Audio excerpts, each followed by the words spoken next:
त्याच्यासाठी आपण ताकदीनं पुढे जाऊ, त्याच्याबद्दल चिंता करण्याची काही गरज नाही. आपण त्या दिशेमध्ये सगळेजण एक दिलानं एक करायला आपण पुढे जायचं आहे. आज इकडे यायचं म्हटलं तर बरेच सगळे म्हणजे आहे गोपीच्या बऱ्याच दिवसाला येतोय. मैंने बोला था ना, एंट्री लेट होगी लेकिन ग्रेट होगी. जिंदगी जीते हैं हम शान से, जिंदगी जीते हैं हम शान से, तभी तो दुश्मन जलते हैं हमारे नाम से, तभी तो दुश्मन जलते हैं.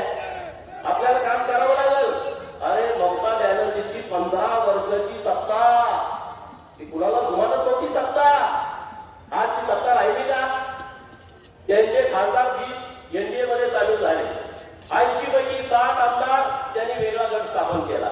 विचार करा, ममताची सत्ता जाऊ शकते, एका साध्या आमदाराला तुम्ही कशासाठी टेन्शन घेताय, कशासाठी काळजी करताय? काय काळजी करण्यासारखं कारण नाही. हे सगळे दिग्गज नेते तुम्हाला सपोर्ट करायला बसलेले आहे.